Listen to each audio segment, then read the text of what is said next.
नमस्कार, मी तनया मांडवकर. सेलिब्रिटी प्रोमोटर्समध्ये तुमचं सगळ्यांचं स्वागत. एक आगळा वेगळा चित्रपट गोट्या गँगस्टर आज लवकरच आपल्या भेटीला येत आहे. त्यातील काही गोड कलाकार आज आपल्या सोबत आहेत. चला तर मग आज त्यांच्यासोबत गप्पा मारूयात. कसे आहात सगळ्यात पहिले?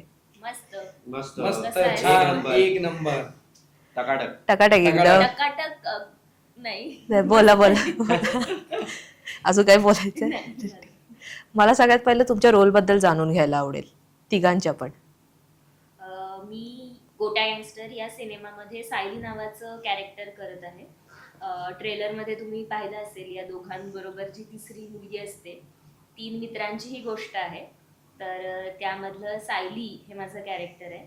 आणि लुकवरून तुम्हाला ऑलरेडी इंटरेस्ट आलाच असेल की अशी का दिसतीये. तिचे कपडे, हेअर आणि बाकी काय काय तिच्या गोंदलेलं आहे, टॅटूज वगैरे आहेत. सो एक थोडंसं असं वाटत असेल की काय आहे ही, अशी ही मुलगीच आहे का, आणि मुलगी असेल तर ही अशी का आहे. तर ते कळण्यासाठी तुम्हाला सिनेमाच बघावा लागेल. आणि खूप वेगळं कॅरेक्टर आहे. याआधी मी असं कॅरेक्टर केलं नव्हतं.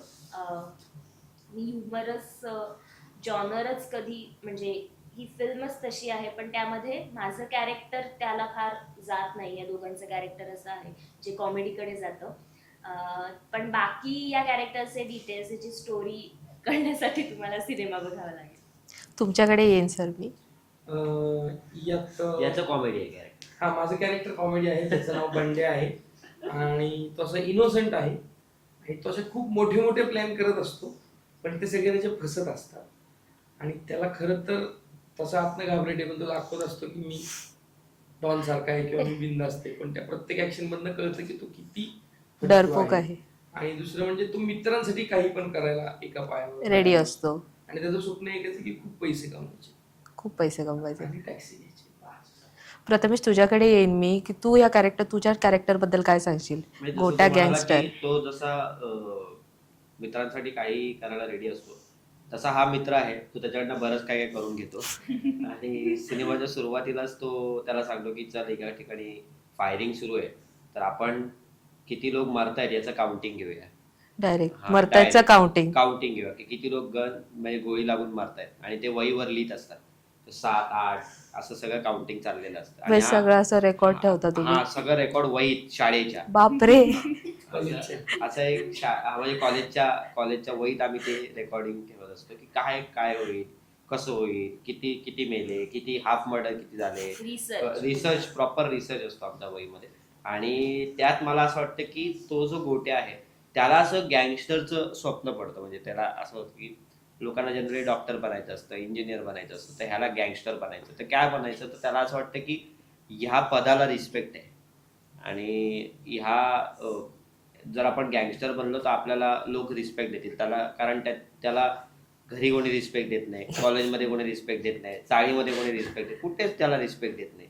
मग त्याला असं वाटतं की आपण गँगस्टर जर बनलो किंवा आपल्याकडे एखादा हत्यार असलं तर आपल्याला कोणीतरी रिस्पेक्ट देईल. आणि रिस्पेक्ट दिला तर मग आपलं सगळं लाईफ सेटल होऊन जाईल. असं सगळं त्याचं उगाच एक स्वप्न असतं. आणि त्याचा एक आयडल असतो चिमणभाई म्हणून. आणि त्याचं जे कॅरेक्टर आहे ते मोहन आवेश सरांनी केलेलं आहे. सो त्याची आणि गोट्याची भेट, चिमणभाई आणि गोट्याची भेट पण फारच इंटरेस्टिंग आहे.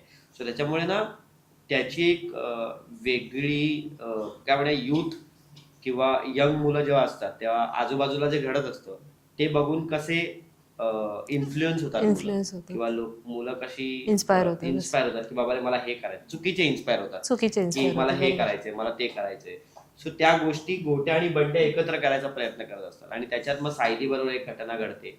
आणि मग सायली म्हणते की मी पण तुमच्यासोबत आहे, मला पण आता हे सगळं करायचं. आणि मग ते जेव्हा एक किडनॅपिंग करतात त्याच्यानंतर त्यांच्या आयुष्यात जे काही बदल घडत जातात आणि काय होतं हे या फिल्म मध्ये आहे. आणि ही फिल्म लहान मुलांची फिल्म आहे. लहान मुलांनी एन्जॉय करावी अशी फिल्म आहे. मजेशीर फिल्म आहे, कॉमेडी फिल्म आहे.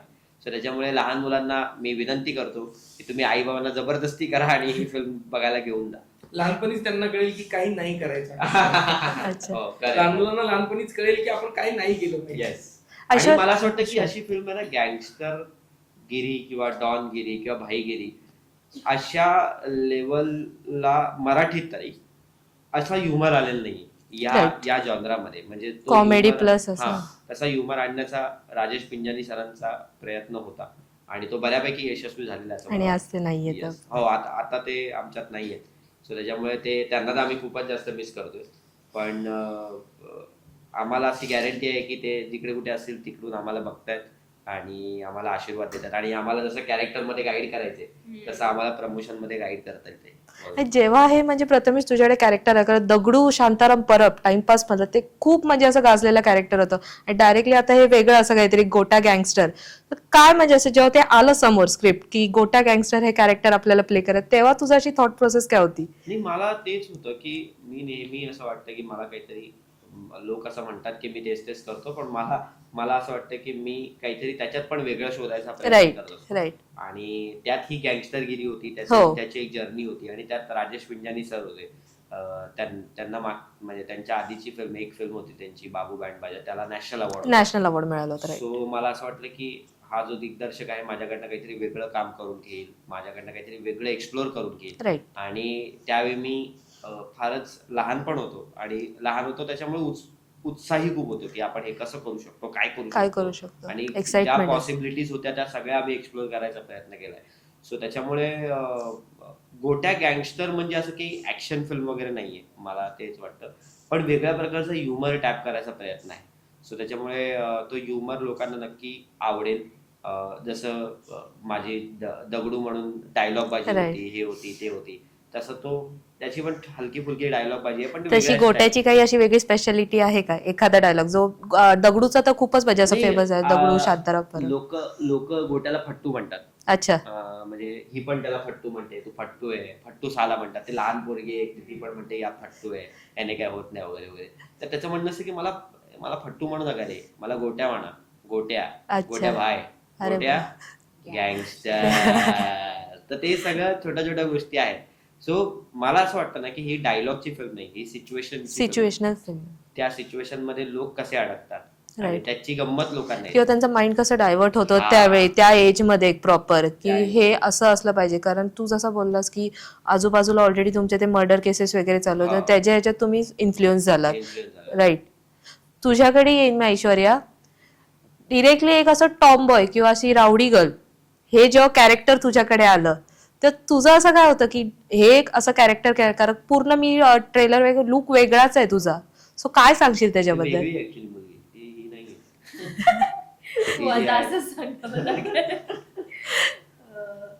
नाही जेव्हा मी ऑडिशनलाच गेले होते तेव्हा सर जे चम्स माझ्याकडून करून घेत होते तेव्हाच माझ्या लक्षात आलं की नाही हे काहीतरी वेगळं आहे इंटरेस्टिंग आहे पण वेगळं आहे.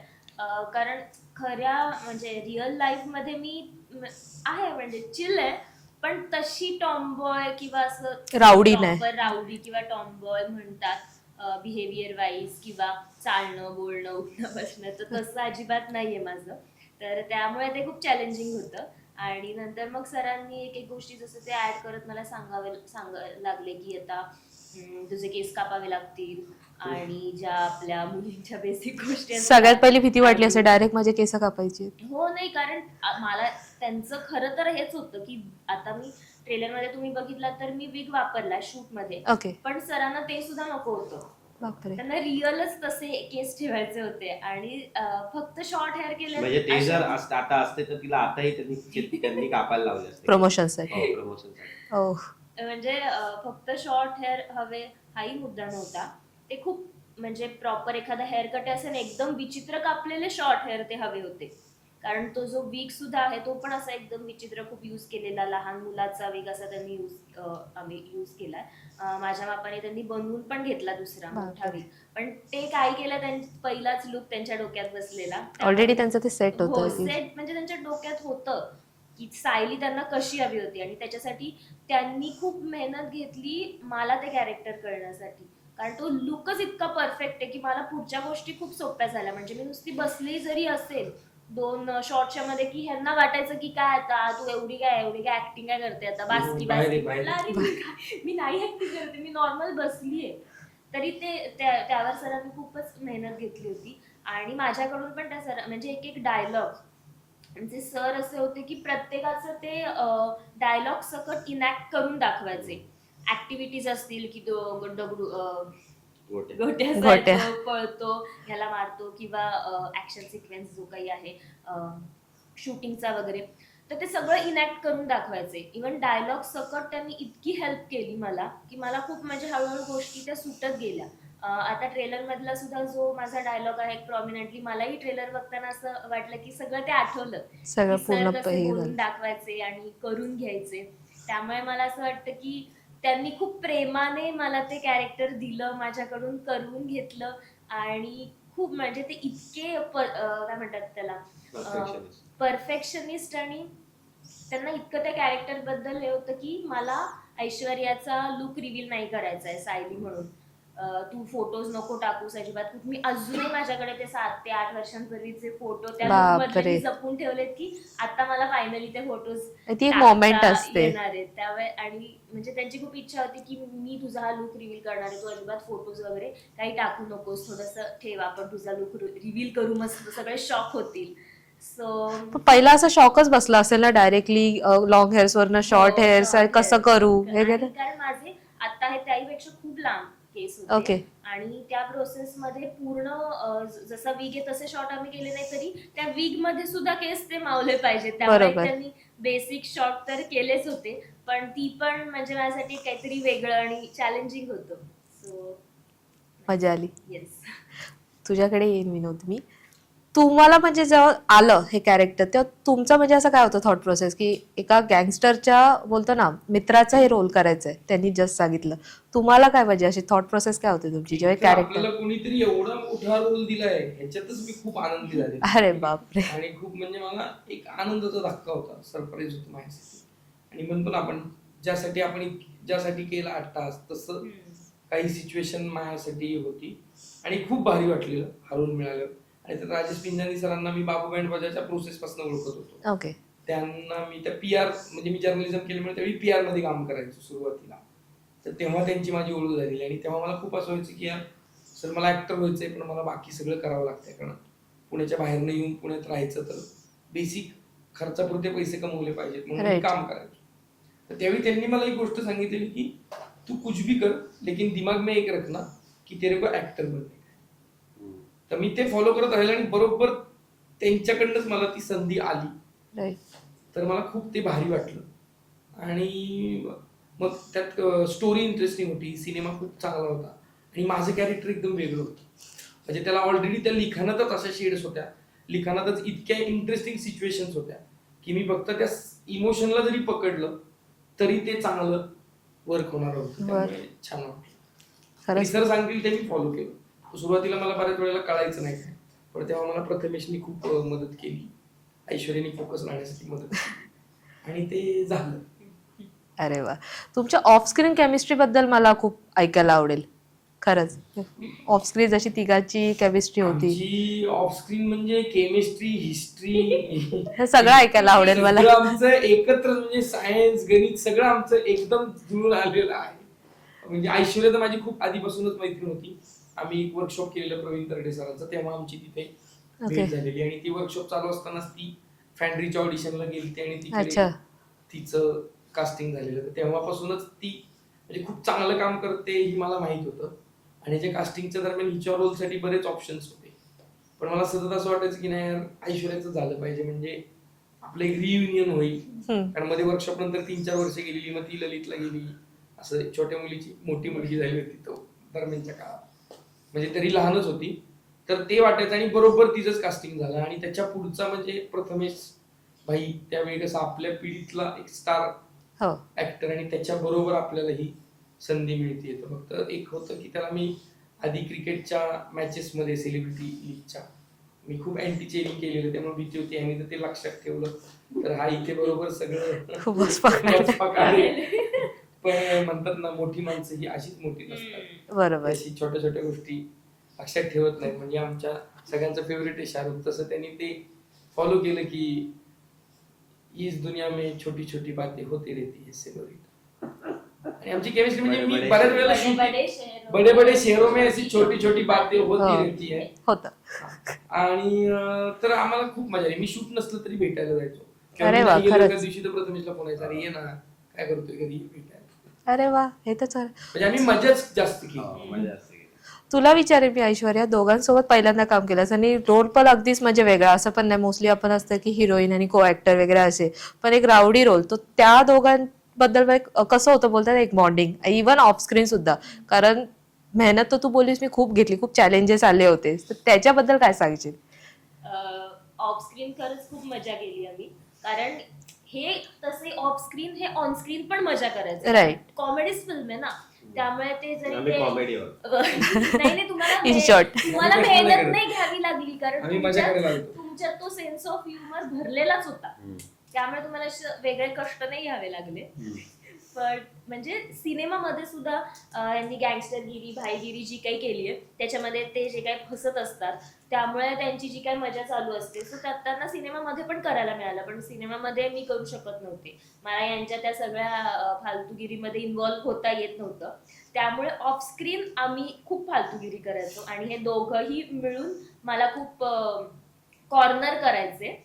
पण ठीक आहे, ते असे मित्र तिला आताही आम्ही म्हणून- सेंटरला बसवलंय आणि ती तरी आम्हाला म्हणते, वाटतं- हा, मला वाटलंच हायणार होता तो. पण मला खूप मजा यायची, कारण या दोघांचे जे टायमिंग होतं, आपण म्हणतो ना ह्युमर वेगळा वेगळा आहे. ह्युमर दोघंही खूप कॉमेडी करतात, पण दोघांचं ह्युमर वेगळं आहे, त्यामुळे मला खूप मजा यायची. ह्याचे किस्से सांगण्याची पद्धत आहे, जो तो एक पूर्ण रंगून रंगून सांगतो. आताही तुम्ही बघत असाल ते आपण पूर्ण ती सिच्युएशन इमॅजिन करू शकतो. आरामात. आणि ऑन स्क्रीन सुद्धा सीन एक ठरलेला असायचा, रिहर्सल झालेली असायची, तरी आम्ही असं थोडं, मी आणि प्रथमेश आमचं असं लुकालुकी व्हायची की हा होणार आहे का, ओके का, आता हा काय पहिल्या वाक्यानंतरच ह्याला काय ऍडिशन म्हणजे घ्यायची. कट म्हटल्यानंतर पण हा काही ना काहीतरी घ्यायचाच. म्हणजे addition. कट झाली आहे आता काय त्याला जोक करतोय, पण तरी त्याला जोक करायचा असं. तो एक स्वभाव असतो मला एखाद्याचा. वाटतं की आपण शेवटच्या वेळेपर्यंत किंवा वेळ निघून गेली तरी आपण बेस्ट ऑफ बेस्ट करण्याचा प्रयत्न राईट, हे नेहमी असं. आणि एक्सपेक्टेड नसायचं ना, रिहर्सल मध्ये नसेल झालेलं, ह्याला ऑन द स्पॉट काही सुचू शकतो आणि त्याला घ्यायचंच असायचं, कारण मला सुचलंय भारी भारी, अरे घेऊ घेऊ घेऊ करून. पण मला हसायचं नाहीये ना, माझं असं की थोडस जरी हसलं ना तर असं वाटतं की हसतीये, अच्छा. दात दिसले की वाटतं हसते, आणि मला हसायचं नाहीये सिनेमामध्ये. एकदम असं serious. कॅरेक्टर तसे, पण हे इतका टाइमपास करायचं तर ते मला खूप कंट्रोल मग करायचं. त्यांनी असं ठरवलंच होतं किती झालं तरी हिला हसवायचंच. हा, पण तुम्ही बघा माझं काम, मी खरी जेन्युअनली असं challenge वर. जेन्युअनली एकदम खरंच केलंय. खूप मोठं चॅलेंज होतं, कारण ती वयाने आमच्यापेक्षा खूपच लहान होती ओके. आणि तरी ती आम्हाला कंट्रोल करताना दिसते सिनेमामध्ये. आणि असं व्हायचं की अरे हिचं ऐकायचंय आपल्याला, असं होतं ना म्हणजे एकदम आपल्याला. व्हायचं, आम्ही हिचं ऐकायचं बच्चे असं. आपल्याला कंट्रोल करायची असं थोडंसं व्हायचं. पण ती ज्यावेळी ऍक्टिंग करायची ना, तर त्यावेळी तिच्या ह्याच्यात इतका फोर्स आणि इतकं कन्व्हिक्शन होतं की भाई काय डेअरिंग हिच्या समोर बोलायची, अरे बाप. असं व्हायचं. मग त्यांनी ते समजून घेतलं की ही पोरगी एकदम अशी डेअरिंग बाज आहे, रोल तर रोल, पण ती रिअल नाही, मध्ये आता हे दोघं मित्र असे असताना एक मैत्रीण अशी हवीच ना कंट्रोल नाही, असावंच. कंट्रोल केल्यावर त्यांनी काय केलंय तुम्हाला असावंच. कळेलच पिक्चर मध्ये. मला तुला विचारावं असं वाटेल प्रथमेश, की फर्स्ट टाइम प्रवीण सर आणि मोहन सर यांच्यासोबत काम करतोस, मोठे असे हे कलाकार, त्यांनी तर खूप भूमिका गाजवल्यात, आज तुला हा चान्स भेटतोय, तर तुला कसं वाटतं त्याच्याबद्दल जेव्हा? खूप भारी वाटत होतं. एक तर मोहन सर असेल किंवा प्रवीण सरांबरोबर माझा तसा सीन नाहीये, एक क्लायमॅक्सला छोटासा सीन आहे. मोहन सरांबरोबर खूप सीन आहेत, अश्विनी गिरी मॅम आहेत त्यांच्यावर खूप सीन आहे, शेखाद यादव सर आहेत त्यांच्यावर खूप सीन आहेत. तर मला फक्त एवढंच वाटतं की अशा प्रकारचा ह्युमर त्यांनीही कधी केला नव्हता, मीही कधी केला नव्हता, आणि आम्ही खूप एक्सप्लोअर करत होतो. आम्ही काही दिवस आमचे केले, आम्ही आमचं करायचो, आम्ही आमची मजा करायचो आणि एन्जॉय करायचो. पण ते जेव्हा सेटवर आले तेव्हा ते डिरेक्टरला म्हणायचे की हे ओके वाटतंय का, विचारायचे. सो आम्हाला असं वाटलं की आपण तर 2 दिवस झाले आपण कोणालाच काही विचारता येत, आपण आपलं करतोय, मजा करतोय. तर आम्ही अशी भीती पण होती तिघांना. हा, म्हणजे नाही, आम्ही आमची मजा करायचो, एन्जॉय करायचो फुल ऑन. सर येऊन आम्हाला सांगायचे, पण ते इतके मोठे कलाकार असून सुद्धा ते डिरेक्टरला विचारायचे की हे ओके का, प्रवीण सर असतील किंवा मोहन सर असतील, हे सगळे डिरेक्टरला विचारायचे. सो ते बघून त्यावेळी तर माझा पण मला वाटतं 4था का 5वा सिनेमा होता त्यावेळी. सो त्यावेळी मला पण असं होतं की अरे बापरे, आता हे असं विचारतायत एवढे मोठे कलाकार असून सुद्धा ते डिरेक्टरला ओके आहे का, ह्युमर बरोबर होतोय का, पंच नीट लँड होतोय का, हे सगळं ते विचारायचं. म्हणजे टोन त्यांनी जो, कारण राजेश सर एकदम परफेक्शनिस्ट होते, सो ते त्यांना जे हवं आहे तसंच त्यांना पाहिजे असं. मग कलाकार कोणी असू दे समोर. सो त्याच्यामुळे आम्हालाही ते फार फोर्सफुली असंच घे सांगायचं आणि त्यांनाही ते तसं सांगायचं.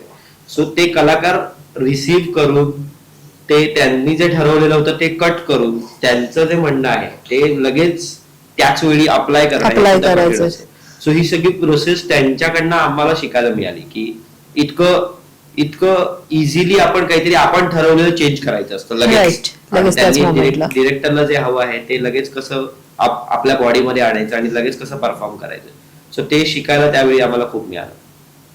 तुम्हा दोघांना पण मी सेम क्वेश्चन विचारेल. इव्हन फर्स्ट टाइम तुम्ही आज एवढं कोर ऍक्टर्स सोबत काम करताय, प्रवीण सर आणि मोहन सर, खरंच ते बोलतात सौभाग्य असतं प्रत्येकाचं.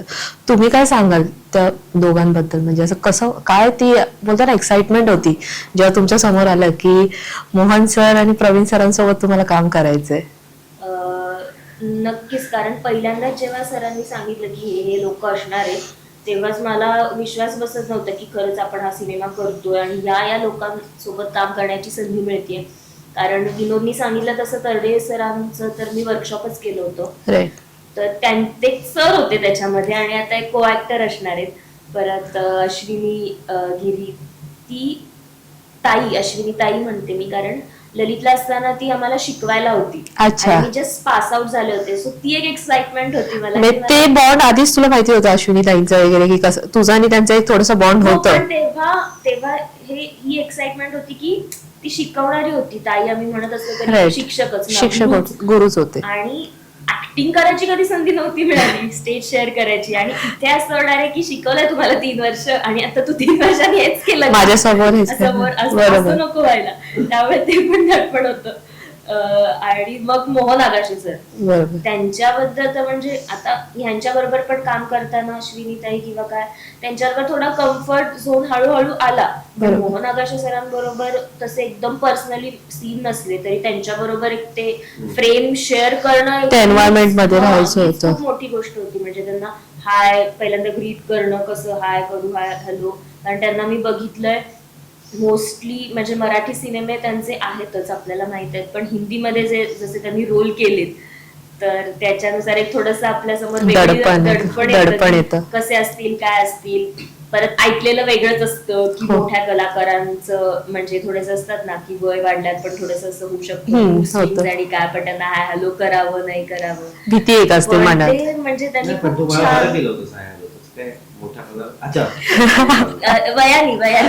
वयानी सुद्धा आणि अनुभवानी सुद्धा. प्रश्न घेणार होती तेवढं तू आधी बोललास की तू आहे मला बरोबर केलं.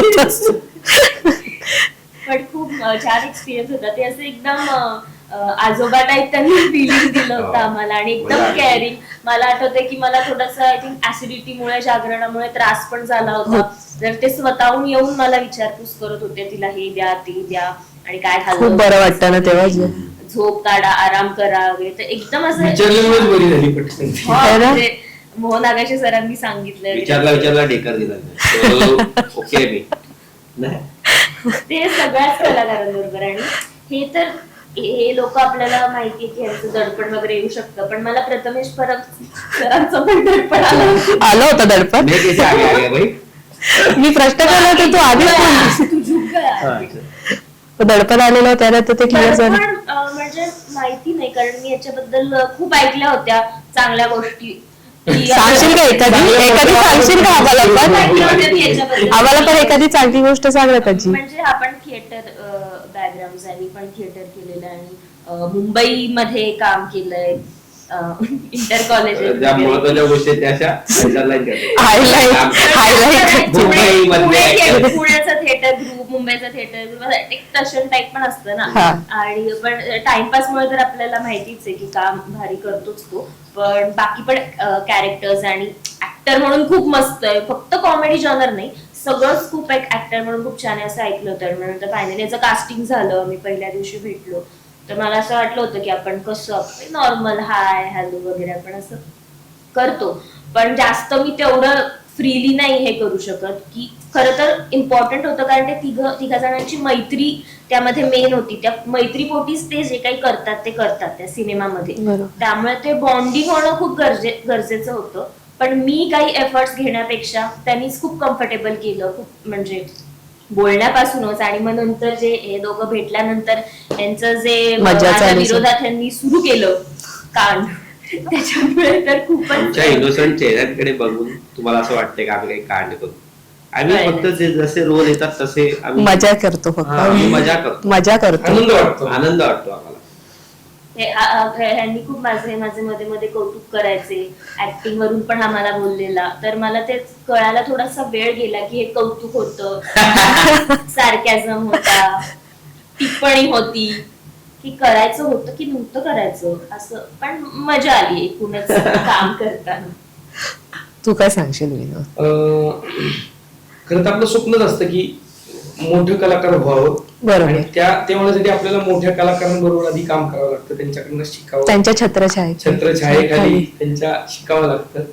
तर तसं प्रवीण सर तर माझ्यासाठी खूप स्पेशल आहेत. मी त्यांचं वर्कशॉप केलेलं हो. आणि त्यानंतर मी त्यांच्याबरोबरच काम करायचो. मी त्यांना मी सुरुवातीला त्यांच्याकडे काही टायपिंगचं काम करायचो, त्यानंतर सिरियल लिखाणाला बेसिक असिस्ट करायचं काम करायचो, आणि त्यांचं प्रोडक्शन हाऊस त्यांनी सुरू केलेलं, तर त्याचं मॅनेजमेंटचं काम मी करायचो. इव्हन मी त्यांना सिनेमाला असिस्टंट डिरेक्टर म्हणून असिस्ट केलंय, कास्टिंगला हेल्प केली.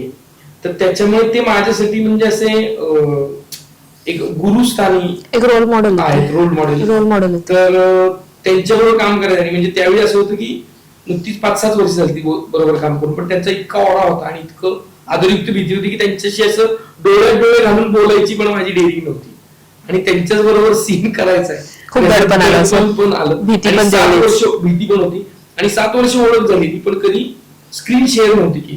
अरे बाप. त्यामुळे मला खरं सांगतो, दुसऱ्या बाजूला होतं की मला रोल मिळाल्यावर जेवढा आनंद ती excitement झाला, पण त्याच्यापेक्षा होती. जास्त आनंद सरांबरोबर सीन आहे हे कळल्यावरती मला म्हणजे ती झाला. एक्साइटमेंट पण होती आणि भीती पण भीती पण होती. होती. राईट. पण नशिबाने त्यावेळी म्हणजे त्या दिवशी शूटिंगच्या दिवशी सर माझ्याशी इतके प्रेमाने वागली म्हणजे त्यामुळे मी वाचलो. प्रेमाने वागले म्हणजे ते प्रेमाने वागतात, पण म्हणतो ना आपल्याला ते आपल्या बाजूने एक भीती आता असते बोलणार का त्याची? आता ते ऐकणार आहेत, त्याच्यामुळे आता त्याच्यामुळे मला ते खरं त्याचे रोल्स पण आधी तसे एकदम असे कडक होते, त्यामुळे सगळ्यांनाच भीती cover वाटायची. करून काही फायदा नाही, नाही. नाही, हरकत नाही. तू बोलला. पण ते त्यांनी, कारण त्यांचं काम परफेक्ट व्हावं ह्यासाठी नेहमी अट्टास असतो. हो. मग ते त्याच्यामध्ये कुणालाही माफी कोणालाच माफी नाही. म्हणजे ते स्वतःला पण माफ करत नाही. अरे बापरे, म्हणजे स्वतः पण मी पण एकदम परफेक्ट आहे, तुम्ही पण तसंच व्हा. तसंच व्हायला पाहिजे. तर प्रत्येकाला तो हेल्प आउट पण करतायत. स्वतःच्या कामाला स्वतः क्रिटिसाइज करतात. म्हणजे सर असतील, मग इव्हन पिटाराला सुट्टी नाही, स्नेहल मॅडम जे त्यांच्या मिसेस आहेत, स्नेहल तरडे, स्नेहल डायरेक्टर्स आहेत, त्यांनाही सुट्टी नाही, दयाबाई, किती जवळचं असलं तरी कामाच्या बाबतीत नको, काम एके काम. काम एके काम, त्याच्यात काही कोणाला सुट्टी. पण ते त्यावेळी ते नशिबाने सरांनी मला थोडस सजेशन पण दिलं. पिंजारी सरांनी आधीच रिहर्सल करून घेतलेली, त्यामुळे मला ते खूप इझी गेलं आणि चांगलं होत होतं. आणि मला म्हटले, मी नंतर जाऊन म्हणजे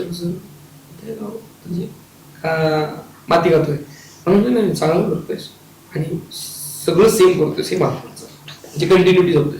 आणि दुसरं मोहन आगाशे सरांचं तर आपण लहानपणापासून हिंदी सिनेमांमध्ये Fan आहोतच. मराठी सिनेमांमध्ये बघितलं, इव्हन त्यांचं थिएटर मधलं काम इतकं आपण ऐकलेलं, आणि त्यांचं सोशल पण बाकी Right. इतका एक ऑरा, म्हणजे ही लोक येतानाच त्यांचा असा ऑरा घेऊन येतात ना की त्याचा आपल्याला एक वेगळंच एक्साइटमेंटच वेगळं. तुम्हाला निगेटिव्ह वाटूच शकत नाही. फक्त तुम्ही जर सरेंडर झाला पूर्ण सिच्युएशन बरोबर. की आपोआप ते मस्त. बस हा, बरोबर. अश्विनी मॅडम होत्या, सुहास कुलकर्णी होते, मुकुंद वसुले, ते एक भारी वाटलं. नाही, खरंच खूप छान. आपण एक छोटासा गेम खेळूया, जास्त नाही, तू छोटासा. बोलशील तसं. मी परत विचारते, हे नेमकं कोण हे तुम्हाला सांगायचंय. कोणतरी असेल एखादा चिडका बिब्बा, मग चिडका एकदम नाहीये आमच्यात. कोणाचं नाही, एकमेकांकडे बघताय तुम्ही. कधीतरी होतात. लटकर हा हा हा. लटकर आम्ही तिघंही ऐश्वर्या? ऐकायला राग येतो लगेच. तुझ्याकडेच पिक पॉइंट केले त्या दोघांनी. म्हणलं ना तुझ्या Actually, मी हे सेटवर असंच ते करायचं. अजूनही कॅरेक्टर मध्ये असं वाटतं. पाडायचे मला. आम्ही बहुमत तिला हे असंच एकटं पाडायचं. दोघांचं भाऊ आहे. पण तुझीच पॉवर जास्त आहे, तुला कळतंय का? तू दोघांनी हँडल करतेस, हेच मगाशी आता विरोधी सांग, दोघांना पण तू हँडल करते, पण तुझीच पॉवर जास्त आहे. तुझं जसं बोलतात ना, छाप पाडलं. लेट कमर कोण होतं? लेट कमर तिने पहिलाच लग्न दिला त्याच्यात. आज तू उशीर आली ते लक्षात ठेव. नाही, पण ती तेव्हाच विचारलं लेट कमर कोण होतं. त्याने मानून खूप कामं असतात एका वेळी. अच्छा. त्याला एका वेळी 10 कामं असतात. तो शॉर्टच्या आधी पण, ऍक्शनच्या आधी पण तो फोनवर बोलू शकतो. नाही, माझं असं होतं, मी ज्यावेळी वेळेवर राहतो ना त्यावेळी काहीच वेळेवर होत नाही. मग सगळे उशीर येतात. त्यापेक्षा मग मी विचार करतो की मीच late जातो. सगळे उशिरापेक्षा मीच थोडं लेट जातो. म्हणजे कसं, आणि मी किती प्लॅनिंग केलं ना, उशीर होणार म्हणजे होणार. ठीक आहे. लाजाळू कोण आहे तुमच्या तिघांमध्ये? कोणतं थोडाफार तरी सगळे अय्यो, निर्लज्ज आहेत आमचे. लाजाळू कोणच नाही. नाही. ठीक आहे. ट्यूबलाईट लेट लेट समजतं ना का ट्यूबलाईट? समजत असं तर एकच आहे. ऐश्वर्या का? दोघांनी पण मुलगी काय काय बोलायचं आहे? आता तू म्हणली ना, आम्ही नाही घेतलं. आम्ही नाव पण नाही घेतलं. तुम्ही दोघांनी- आम्ही नाव पण नाही घेतलं ताई. तुम्ही दोघांनी पण एकेकाला जाऊ. मीच एक्सेप्ट करते, मला जरा लेट कर. तिला झोप नंतर 3 दिवसांनी कळत एवढं नाही, एवढं नाही. बट थोडे किंवा कधी कधी कळत पण ती नाही. गावात येताना हसायला लागली. मी म्हणायला लागली, "अरे, काल हा जोक झाला मला आता लक्षात आलं." नाही अरे मला बापरे. घाणेरड्या गोष्टी पटकन नाही कळत. अच्छा. भुक्कड कोण आहे तुमच्यामध्ये? कोण वाटतंय आमच्या तिघांमध्ये खूप तर मी तर काहीच नाही बोलणार. खादाड खादाड तेवढं एकच व्यसन आहे मला. खूप गोड बोल कोण आहे? ताटातलं नाही, भांड्यातलं पण संपलं. हा बरोबर आहे. वेस्ट नाही गेलं पाहिजे का? वेस्ट नाही गेलं पाहिजे. अन्न हे पूर्ण करून. बरोबर. गोड बोल कोण आहे? गोड बोल. गोड बोल विनोदच, पण असं ते एकदम मुद्दामून आणि फेक गोड बोले असतात तसं नाही. तसं नाही पण गोड बोलल इन जनरल. त्याला तसं आहे. सगळ्यांची खूप काळजी त्याचं- असते हा. आणि त्याचं आडनाव ऍक्च्युली गोड बोलत असं बघा, एवढा गोड बोलत चुकलं. मुडी कोण आहे? मुडी मुडी म्हणजे असे सारखे मूड स्विंग्स होत असतात. Mood एका swings. क्षणाला राग येतो तो दुसऱ्या क्षणाला बोलतो ना असं मुडी आहे. आमचं ऍक्च्युली असं आहे, राग आम्हाला एक्स्ट्रीम लेवललाच येतो. म्हणजे आमच्या तिघांचा पण असा प्रॉब्लेम ऍक्च्युली काय, आम्ही सगळे थिएटर केल्यामुळे आम्हाला असं आहे की एकतर आम्हाला आमच्याकडे खूप पेशन्स आहेत सगळ्यांकडे. तिथे जितका अपमान झालेला आहे, तिथे अच्छा. एवढा अपमान आमचा झालेला आहे. आम्हाला कोणीतरी कानाखालीच मारली आहे, अरे बापरे. हा, आपलं केलेलं आहे. तो तुझा रोल स्वाईप झालेले अरे बापरे. खूप झालंय आमच्यावर. तर त्याच्यामुळे आम्हाला फक्त म्हणजे एक्स्ट्रीम लेवलचं काहीतरी झालं तेव्हा राग येतो कोणाला तरी. म्हणजे ते तिघा नाही येत असं आम्हाला वाटतं. पण खूप येतो. हा मग खूप येतो. मग आम्ही मग ते थांबवायचं. त्यावेळी दोघं जण सांभाळतो त्याला की बाबा ठीक आहे, ओके ओके, हरकत नाही. सोडून किंवा अजून द्या. जास्त- किंवा जास्त आग लावतो अजून. कवळे पण करता, इन्फ्लुएन्स पण करता, शांत पण करता. बरं, त्या सिच्युएशनवर अवलंबून आहे. काय करायला पाहिजे आता. ते तर आहे. आळशी आळशी कोण आहे?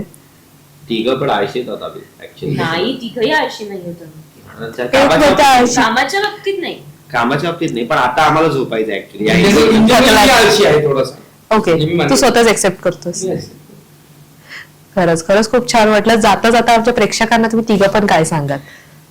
एकच सांगणार आहे, जे सांगण्यासाठी मागे 30-40 मिनिटं तुम्ही सगळं आहे. हा. एक आम्ही सांगणार आहे, येत्या 26 डिसेंबर 2025 ला आमचा गोट्या गँगस्टर नावाचा सिनेमा रिलीज होतोय. तो थिएटर मध्ये जाऊन नक्की बघा. वेगळ्या त्याच्यात तू सांग. नक्की बघा गोट्या घ्यायच्या. 26 डिसेंबरला तुमच्या जवळच्या चित्रपटगृहात एक खूप भारी कॉमेडी असा सिनेमा रिलीज होतोय, गोट्या गँगस्टर, जो तुम्ही सहकुटुंब सहपरिवार बघू शकता. लहान मुलांना पण घेऊन जाऊ शकता. आई वडील, आजी आजोबा सगळे एकत्र जाऊन बघू शकता. त्यामुळे सगळ्यांनी जाऊन नक्की बघा. तू तुझ्या थोड्या गोट्याच्या स्टाईल मध्ये सांग. गोट्या सांग.